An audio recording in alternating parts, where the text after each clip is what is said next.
Hey y'all, what is going on? Lotion Brooks here, y'all.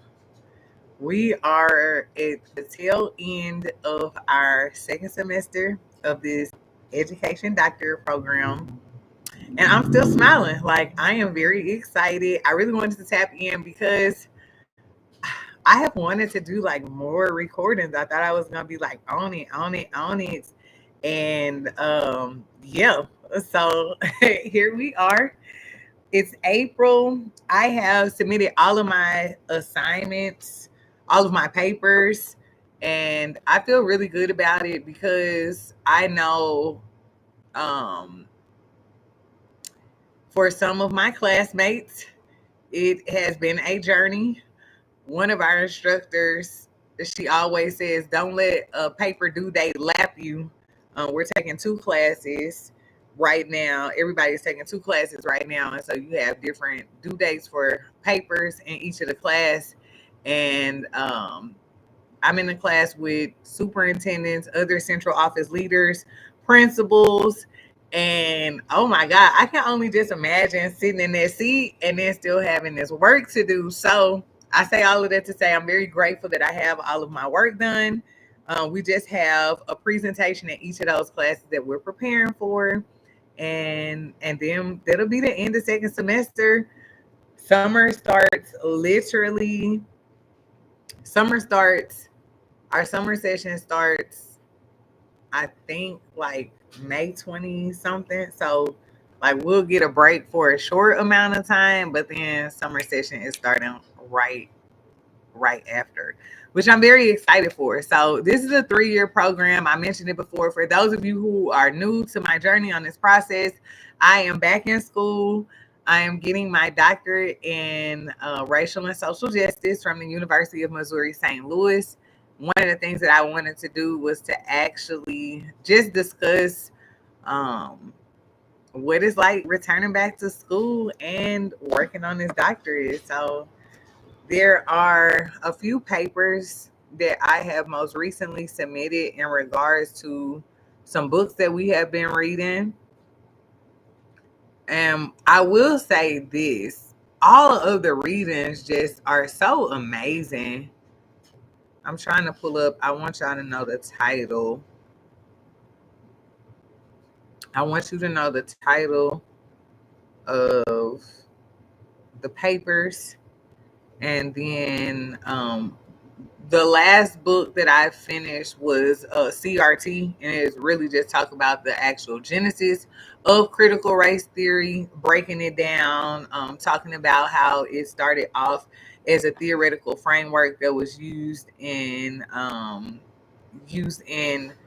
the legal sector originally, and then you had other educational practitioners that could relate to the theory, and you start seeing it become widely used in the education sector. So as I'm pulling this up, the information is so relevant. I really like it because all all of the chatter that's in the news and the media about, CRT this and that, mm-mm, it's really good. It's really good at just providing you with um, the framework and understanding of critical race theory and how it relates to almost every faculty of our life.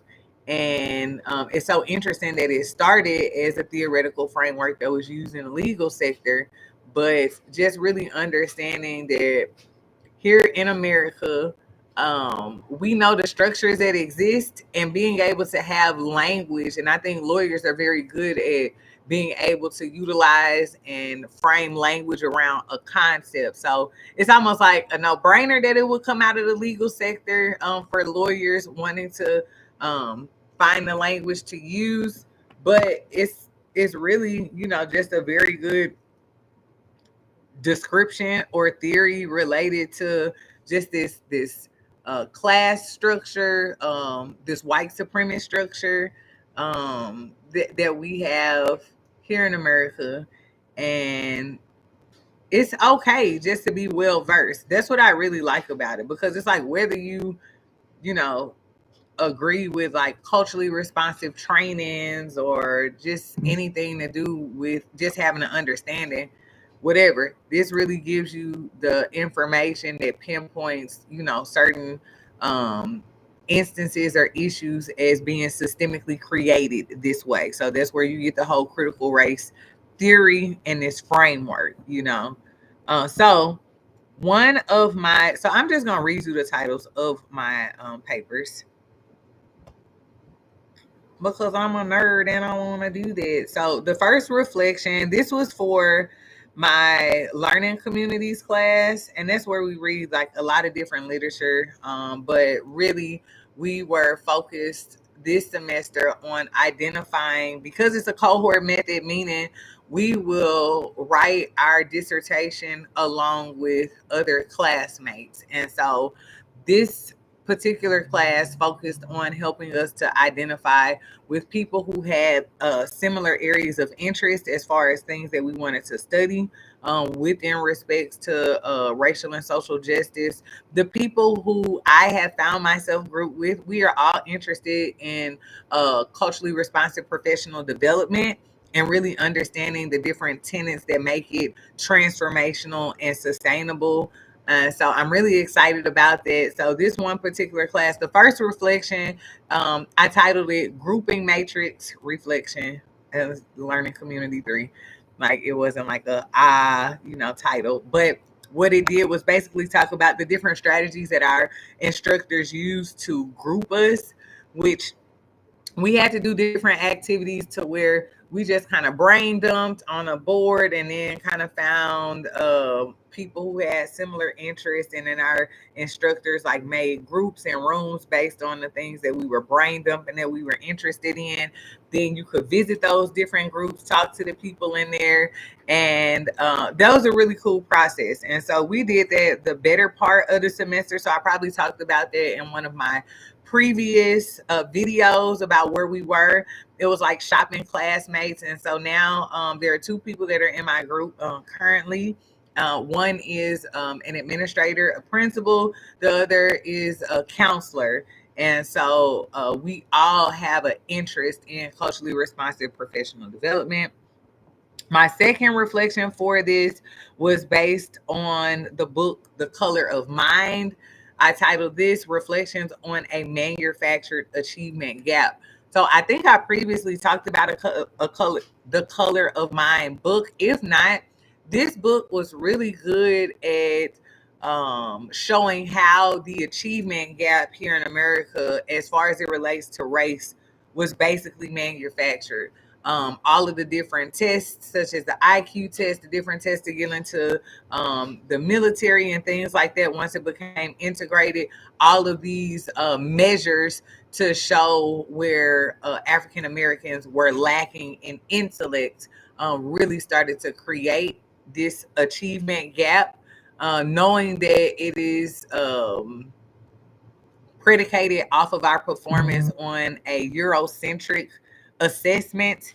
Also, further lets you know that this has been by design for us to be perceived as intellectually inferior to non-minorities, to white folks, basically.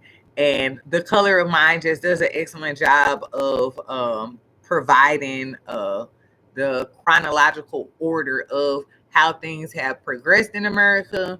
It showed when things started to get better, when the achievement gap was closing after the slaves, after the Civil War, Reconstruction, and you had the freedom schools.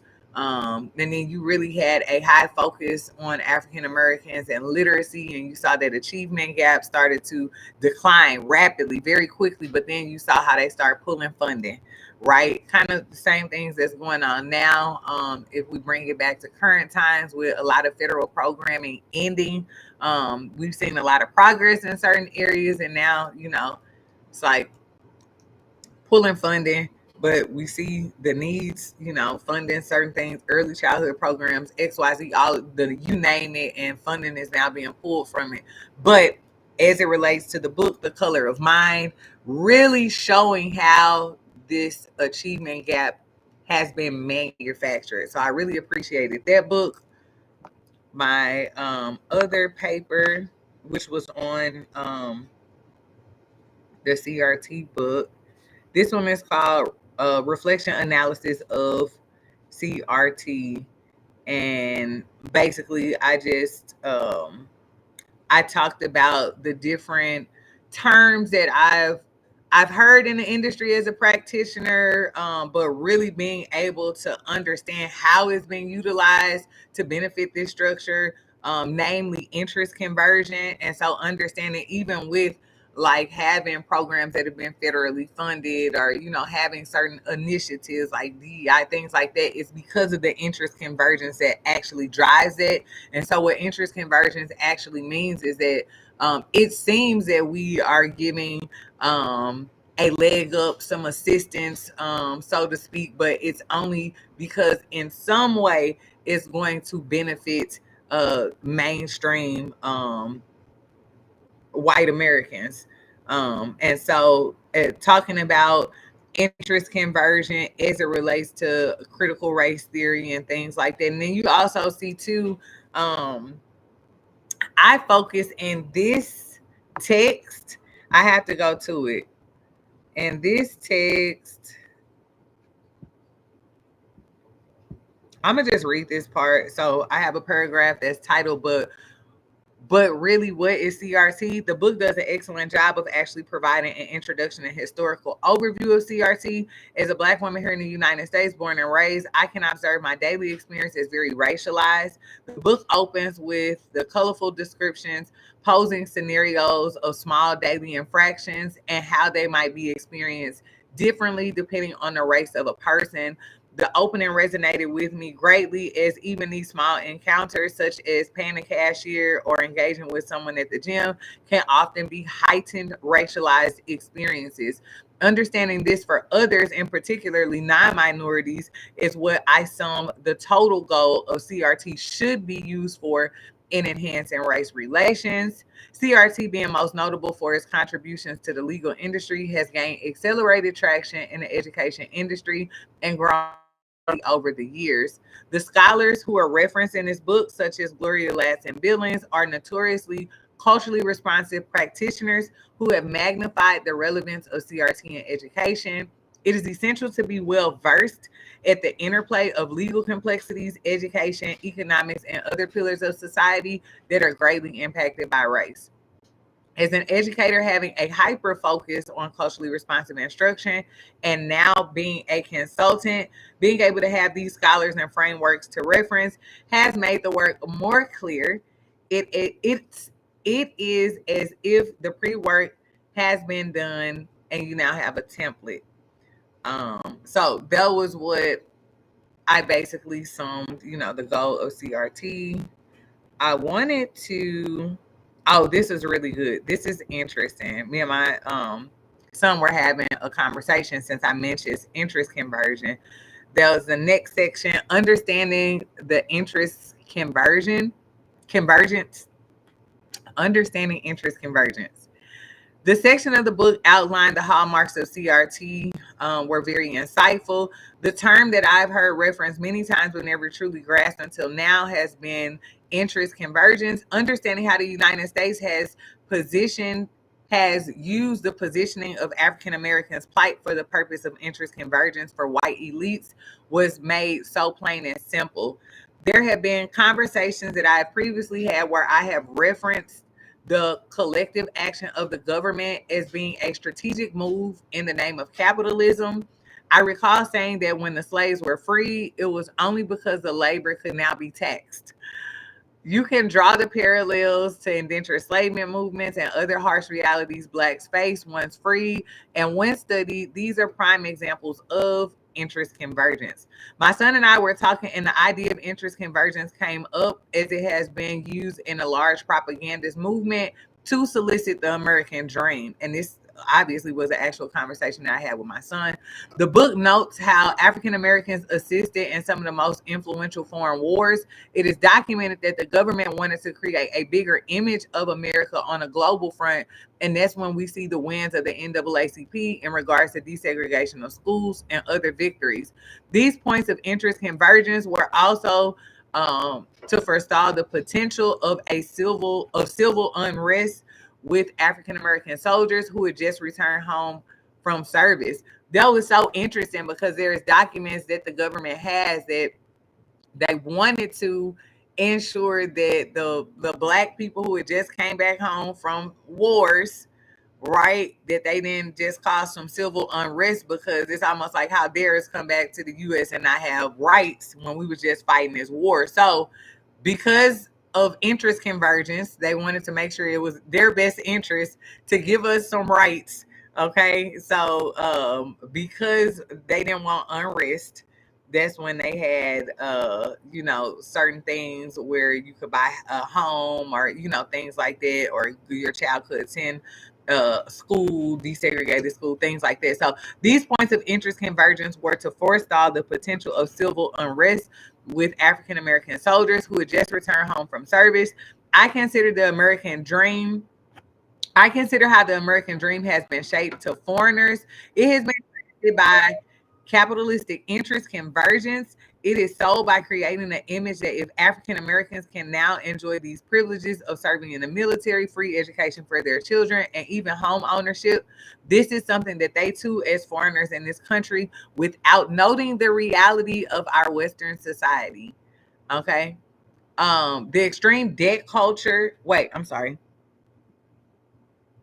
The extreme Hold on. Give me a second, y'all. I'm reading. Okay. I'm going back. I want to make sure I read this correctly. It is sold by creating an image that if African American, in reference to the American dream, it is sold by creating an image that if African Americans can now enjoy these privileges of serving in the military, free education for their children, and even home ownership, this is something they too, as foreigners in this country, can obtain without noting the reality of our Western society.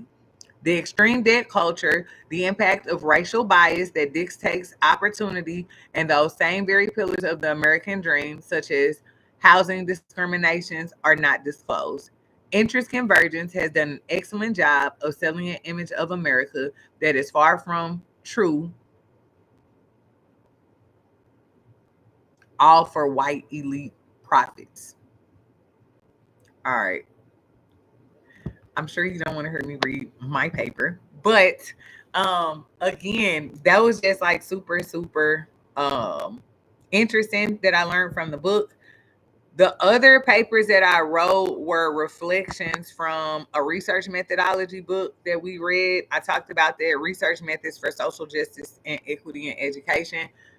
That book is just so phenomenal. It just introduces you to so many different research methods that you can utilize outside of quantitative measures.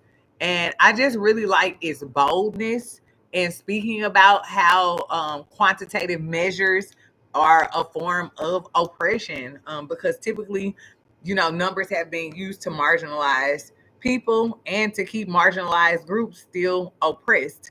And so it introduces us to phenomenological studies. It introduces us to policy discourse analysis.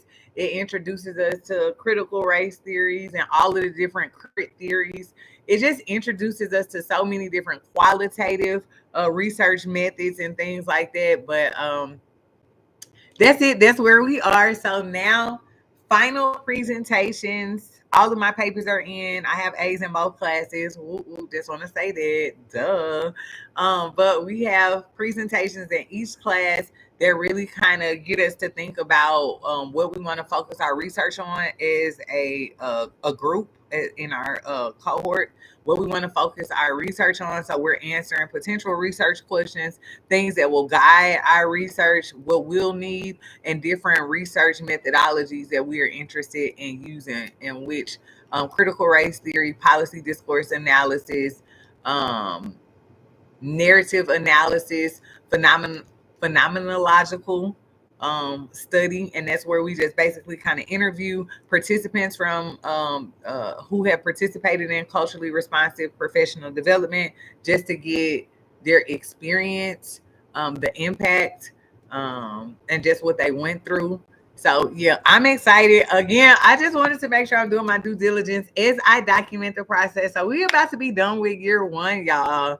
2027 come on, so I can like be done. But it has been a really good and great journey. And again, just wanted to share with y'all. All right, we'll chat soon. Have a good one.